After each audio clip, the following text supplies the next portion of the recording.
C'est un coup de pouce spirituel aujourd'hui que nous allons donner à nos invités et notamment à Mika. Vous ne la connaissez peut-être pas et pourtant elle vit en Israël depuis quelques années et elle a vécu une expérience de NDE. Ça ne vous dit rien? Restez avec nous, vous allez adorer.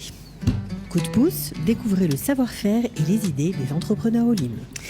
Alors, j'ai parlé de Mika, mais Mika n'est pas seule. Elle est avec Peggy Sarah. Bonjour Peggy Sarah. Bonjour. Bonjour Mika. Bonjour. Voilà, on est ravis de vous accueillir. Enfin, je suis ravie de vous accueillir toutes les deux parce que c'est une histoire un peu exceptionnelle que votre histoire. Vous avez vécu une expérience de Near Death Experience, c'est NDE. Voilà, vous êtes décorporé. Vous avez eu un accident, un AVC lorsque vous aviez 19 ans et vous êtes monté au-dessus de votre corps. Ce sont des expériences très connues. Beaucoup ont raconté à travers le monde ce genre d'expérience. Je peux pas dire ça autrement. Et vous, ça a été très très loin. Ah oui. En fait, j'ai eu un accident vasculaire cérébral à mes 19 ans. Vous étiez étudiante en droit? Oui. Voilà. À la sortie des cours. Et j'ai eu très, très mal à l'oreille. Et quelques secondes après, j'étais par terre dans les pommes. Et on m'a amenée à l'hôpital et ma mère est venue et vous avez pris l'hélicoptère? Oui. Non. Pas tout de suite. Pas de suite. On m'a comment on appelle ça? On m'a poser des électrodes. Voilà. Non, les défibrillateurs. Voilà. Un défibrillateur, d'accord. Vous étiez parti, quoi. Voilà. Oui. Et ensuite, j'ai eu une décorporation. Alors, juste pour expliquer ceux qui nous écoutent et qui prennent peut-être le programme en cours, vous avez quelques petites difficultés d'élocution parce que vous êtes resté suite à cet accident aphasique et vous êtes hémiplégique du côté droit. Voilà. Alors, l'aphasie, c'est un trouble du langage. J'arrivais pas à mettre ma langue au bon endroit pendant des années et des années. Oui, parce que on va évidemment raconter l'histoire dans le désordre, mais vous êtes resté, on va dire, après vous êtes réveillé du coma, vous avez lutté pendant 7 ans pour encore aujourd'hui, pour apprendre à marcher, à parler. Donc ça a été très, très, très, très long. D'accord. Très dur et très éprouvant. Et bon, mais c'est la loi de la vie. C'est la loi de la vie. Voilà, avec ma volonté, avec mon sourire et voilà, Alors, comment vous vous êtes rencontrées toutes les deux? Oui, alors c'est intéressant puisque c'était lors d'une conférence à Hadera où elle expliquait effectivement son histoire. Elle n'avait pas encore écrit son livre. Et ce qui m'a interpellée en fait, au-delà de l'histoire, c'est le après. Donc, elle a raconté effectivement toute l'histoire de l'au-delà que vous allez raconter. Mais ce qui m'a interpellée surtout, c'est le après, comment elle a pu s'auto-coacher. Alors, je précise, je suis coach de vie, diplômée de l'Institut de neurosciences appliquées, géré par David Lefrançois. Certains d'entre vous peut-être le connaissent. J'ai constaté effectivement que nous pouvons allier toutes les deux en faisant des conférences pour travailler justement pour le après. En fait, ça veut dire que quand vous l'avez rencontrée, vous avez entendu son histoire parce que le thème de la conférence vous intéressait. Vous avez dit, mais elle est incroyable, quoi. Elle est incroyable et au-delà effectivement de ce qu'elle va raconter, il y a le après, comment elle a pu s'en sortir, comment elle a repris confiance en elle, comment elle a revu l'image de soi. Donc tous ces thèmes m'ont interpellée et on a décidé effectivement de faire des conférences ensemble. Ce que vous faites depuis. Alors justement, quand on parle d'expérience de NDE, on a tous entendu des histoires de tunnels, de lumière blanche, de sources lumineuses apaisantes. Alors, c'est vrai, mais vous avez été encore plus loin. Oui. En fait, quand j'ai quitté mon corps, j'ai vu ce fameux tunnel et la lumière blanche qui m'entourait, qui a guéri mon âme. En fait, c'est la lumière originelle et le souffle divin qui est passé entre mes trous de votre mon âme. âme. Plus la lumière rentrait, plus mon âme était, comment on appelle ça, guérie. Ouais, c'est-à-dire que vous avez vu ce tunnel, vous êtes rentré dans Oui. ce tunnel, happé par cette lumière blanche. Voilà. Avant, j'ai rencontré le tribunal céleste. Et j'ai vu mon film jusqu'à mes De toute 19 votre ans. vie. Voilà, jusqu'à mes 19 ans. Et ce tribunal, en fait, je me suis jugée.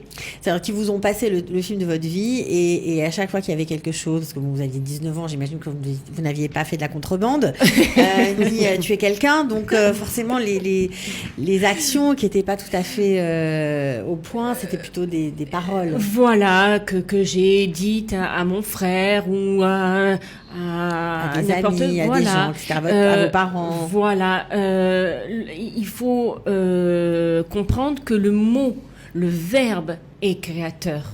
Ouais.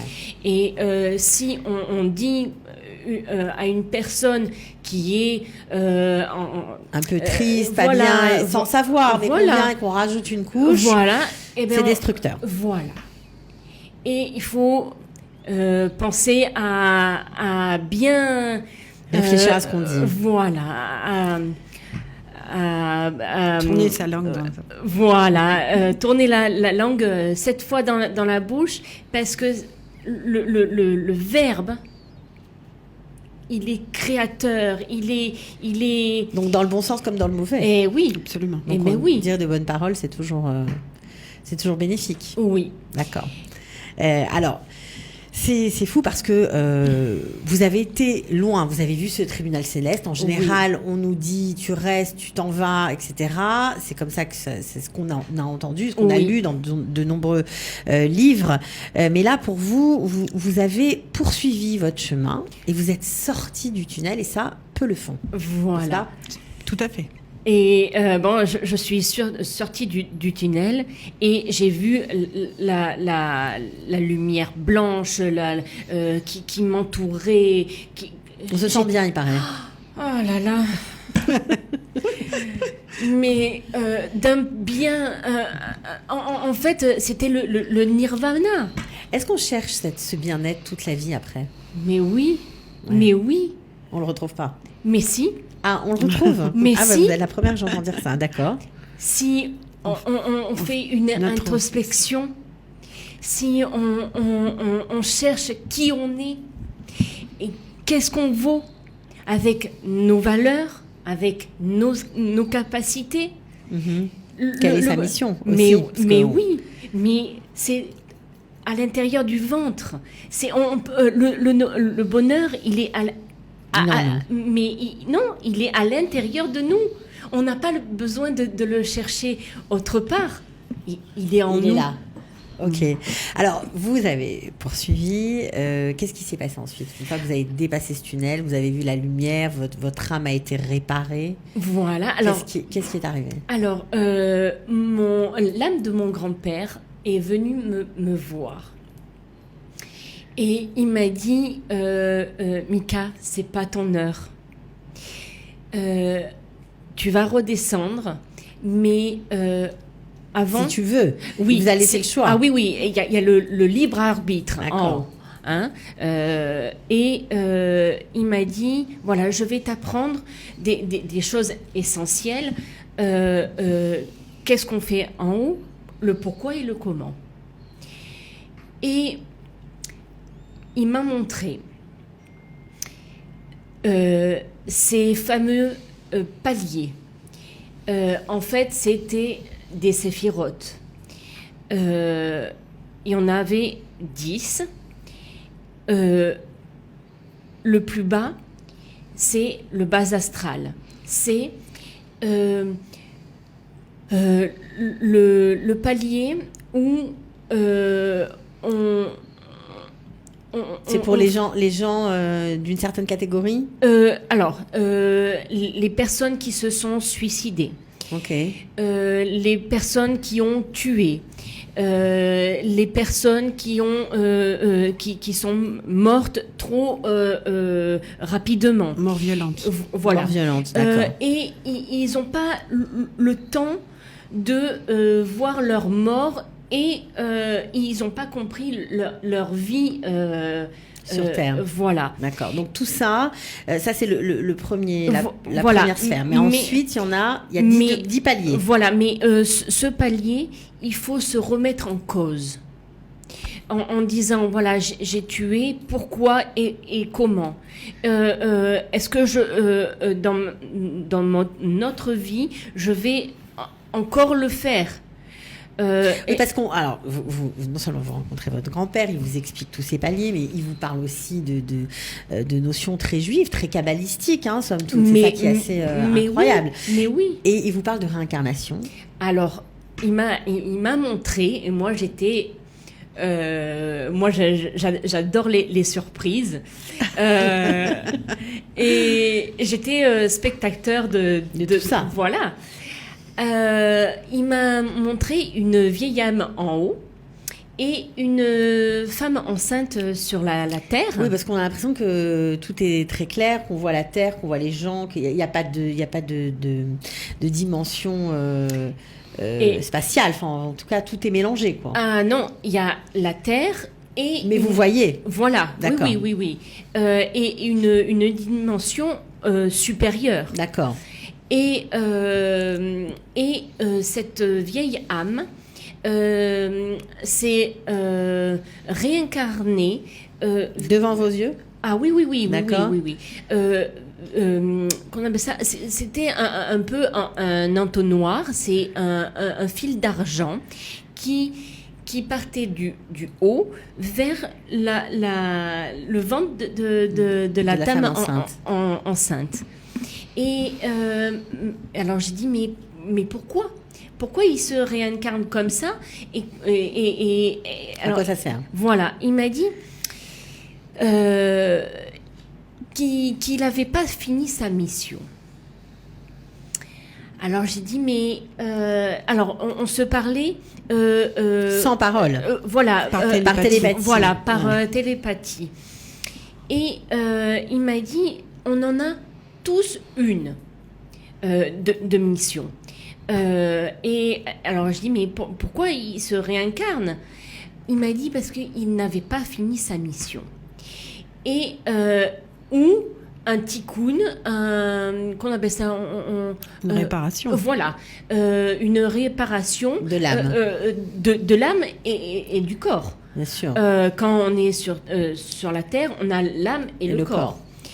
Et j'étais ébahie, moi. J'étais et ça m'a... Parce que alors en plus vous n'étiez pas croyante, pour non. vous ça voulait rien dire. Mais non. Donc c'était vraiment une découverte. Vous sentiez vous avez compris qu'il y avait un être supérieur, l'être créateur, vous dites dans votre livre.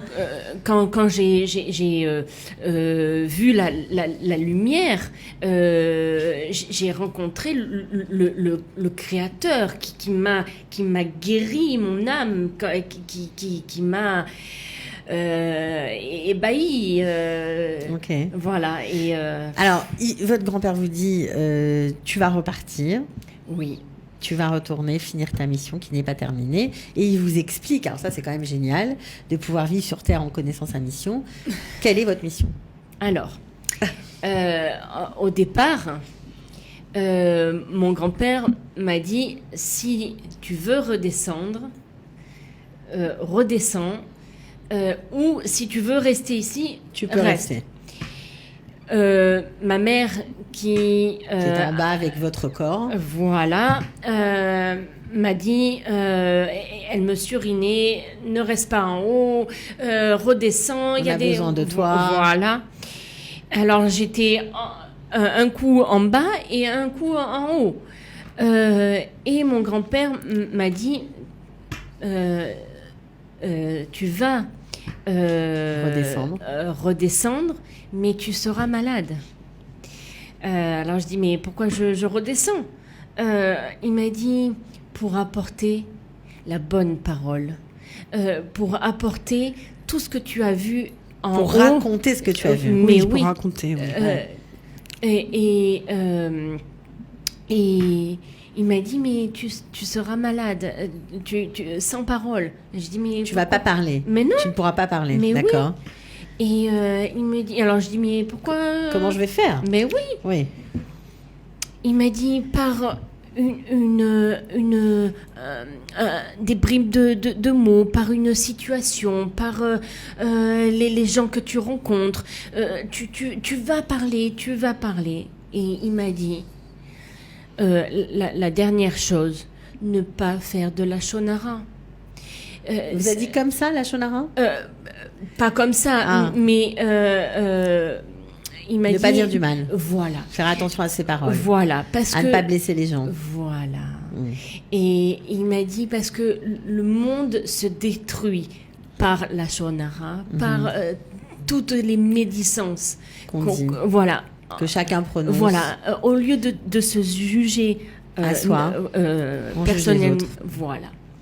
Alors, c'est quand même fou cette histoire, parce que effectivement vous êtes redescendu, enfin vous avez réintégré votre corps, on va dire ça comme ça, et vous avez lutté après, puisque c'est l'après qui vous a passionné pendant longtemps pour vous en sortir. Voilà, et j'ai écrit ça dans mon livre, toute mon histoire. Et les suites de mon accident. Alors, on a encore plein de choses à raconter. Alors, pour ceux qui ne savent pas trop qu'est-ce que c'est que la NDE, qui s'intéressent à votre histoire, oui. qui aimeraient même en savoir plus, vous avez un blog. Alors, je donne l'adresse, ça s'appelle mikaelb.over-blog.com. Michael, ça s'écrit mikae2leb.over-blog.com. Voilà, comme ça, c'est dit, si on a envie d'en savoir un peu plus sur vous. Alors, je suis obligée de vous poser la question parce que vous parlez de Dieu, vous parlez de Kabbale, vous parlez de mission, donc tout ça, ce sont des messages très juifs. Et pourtant, quand on vous regarde, vous n'êtes pas forcément pratiquante. Avant cette expérience de NDE, vous ne croyez pas en Dieu. Aujourd'hui, vous croyez en Dieu, mais vous n'êtes pas forcément plus pratiquante qu'avant. Alors, mon grand-père, l'âme de mon grand-père m'a dit, tu reviens comme tu étais. Et il m'a fait comprendre que sur Terre, il y avait une religion, un fil conducteur, une ligne conductrice, voilà, d'accord, qui amène vers la spiritualité. C'est-à-dire que le but, c'est pas tellement la pratique ni la religion, le but, c'est la spiritualité. Oui, si je peux me permettre de rajouter au niveau de la pratique, c'est très important parce que ce sont nos outils pour nous corriger aussi sur cette terre. Donc, il ne faut pas l'oublier. D'accord, non, en fait, sur la terre, c'est la pratique. Mm-hmm. Et en haut, c'est comment on peut appeler ça la spiritualité, la bienveillance, le respect de l'être humain, voilà, mais ça. Les midotes. Voilà, et on voit avec en 360 degrés. Les choses ont une autre signification forcément, un autre sens. Donc en haut tout est spirituel en gros. Oui. Et ici les choses sont un petit peu différentes. Non, c'est pas différente.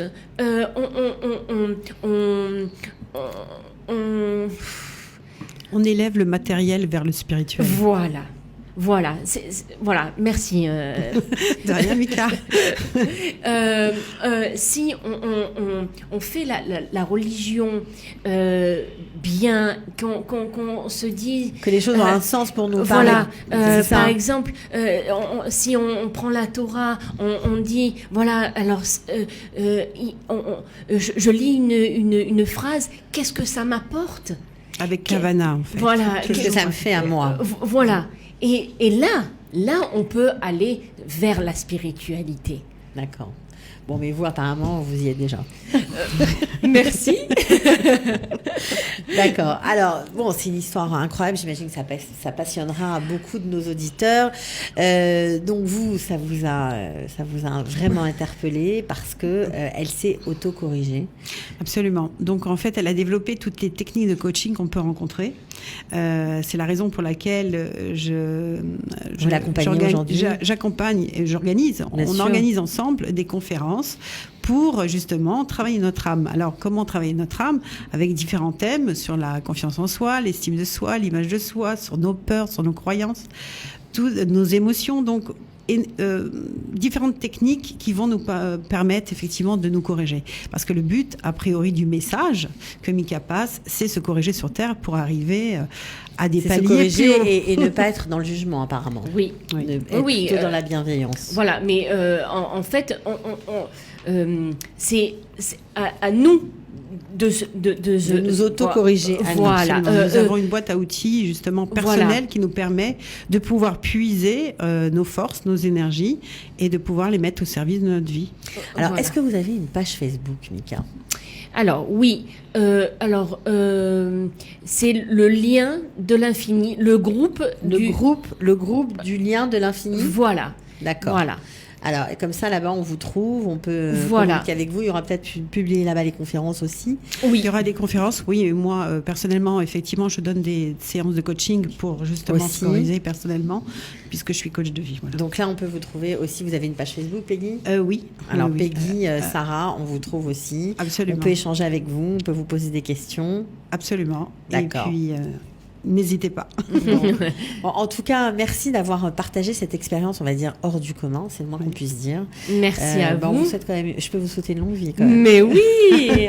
Et à vous aussi. À nous tous. En bonne santé, que de bonnes choses. Voilà, merci beaucoup. Merci. Au revoir. Au revoir. Merci. Coup de pouce, découvrez le savoir-faire et les idées des entrepreneurs Olim.